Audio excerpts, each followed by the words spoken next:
King T'Challa, leader of the secret kingdom of Wakanda and an Avenger, Black Panther, burst onto the scene in Captain America: Civil War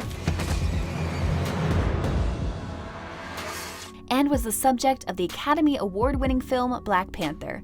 He was tossed into the fire as ruler and defender of Wakanda after his dad was slaughtered in a militant assault. Arthur Curry, Aquaman, carried on with an ordinary life as a human until he found his actual Atlantean legacy and had his spot as the leader of Atlantis and one of the members of the Justice League. The two guys, each parting time between saving the world and running their empires, have been great members to their own universes. However, on the chance that their universes at any point were to collide, how will they stand out in front of each other? Today, let's compare the King of Wakanda and King of Atlantis in this video.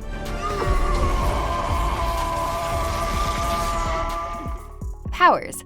Arthur Curry is actually a demigod, with water-based powers and expanded strength, safety, and capacity to speak with ocean life. He has been almost relentless and has been a genuinely necessary expansion to the Justice League, with him just matching the Man of Steel and Wonder Woman in beast strength. T'Challa acquired the capacities and encounters of past Black Panther fighters, and furthermore has expanded strength, speed, and resistance, alongside his vibranium suit that makes him almost relentless. In spite of the fact that he is a commendable rival for MCU villains, his force set is little ball contrasted with Arthur's godlike forces. Team players and considerate of their fellows. Aquaman has trouble working with others. When it came to joining a group of heroes to battle against the dangers of the world, pretty much every legend consented to join and didn't require much convincing, all with the exception of Arthur Curry. Because I don't like you coming here digging into my business, getting into my life. I want to be left alone. Rather than deciding to deride Bruce Wayne for his suit and bouncing once more into the water to approach his day, it wasn't until Atlantis got assaulted that he chose to join the group and take on the Gatecrashers. In spite of the fact that T'Challa has similar hesitance to help the Avengers, he doesn't spare a moment to help the Cap and the remainder of the Avengers when Thanos undermined the world. He set his disparities to the side and consented to help. Conflict. Black Panther has had conflicts with the King of Atlantis in the past. In both the comics and spoilers in the MCU, T'Challa has an awful connection with Marvel's King of Atlantis, Namor. The two have been at war, and they have battled against one another, and they have not cooperated on many events. Despite the fact that Namor has greater amounts of evilness and is quite different when compared to Aquaman, T'Challa could struggle confiding in another King of Atlantis. Power struggle. At the point when two rulers that are accustomed to doling out the orders and rules are assembled, they will undoubtedly be bound to butt heads. With Arthur previously demonstrating hard to work with when T'Challa began providing requests, it would doubtlessly prompt a few contentions and struggle between the two. Moreover, T'Challa has carried on with his whole life being dealt with like a sovereign, and afterward the ruler, and has no doubt never been in a position where he needs to take orders. One major difference regarding the settings of both characters is battle for the power. T'Challa was the prince, an obvious successor hoping to satisfy and wanted to live up to the expectations of his deceased father, though Aquaman was a normal man with no association with his legacy and no needs or wish for power. Obviously, the battle in Aquaman had much less emotional worth and enthusiasm. Fights. As kings and the rulers, the last thing you ought to do is taking on superpowered villains and running into a disastrous area in which you probably won't return from. Be that as it may, these two have hopped into the substance of threat and left their seats weak when they take dangerous moves. Given they are youthful leaders who wouldn't fret getting their hands messy, it's just characteristic they don't consider it to be a danger.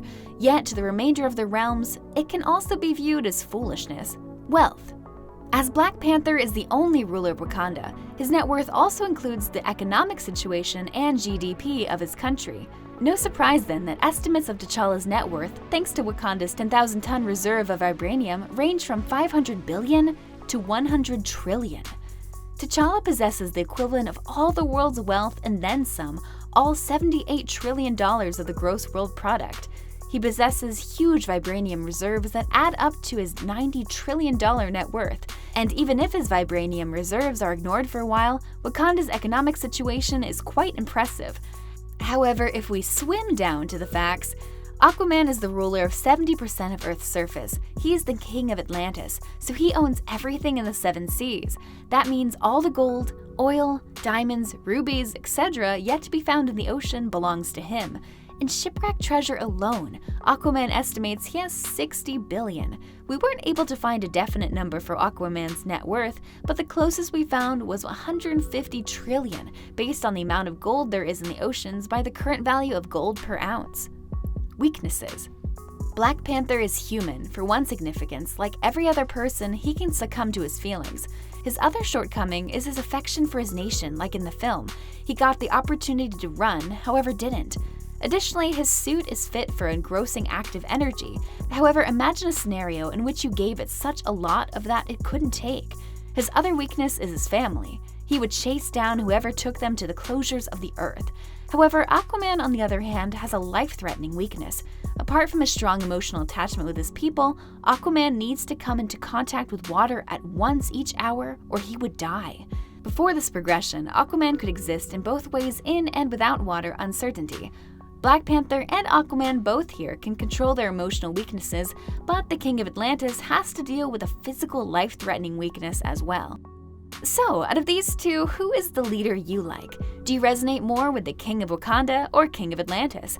It sure is going to be quite interesting to see these kings in one team together, or even standing in front of each other as opponents. Let us know in the comments below who you would support if these two kings go for a fight. If you liked this video, don't forget to hit the like button below the video. And for more amazing content, don't forget to subscribe to our channel. For more quick updates, hit the bell icon so you can get notifications every time we post a new video.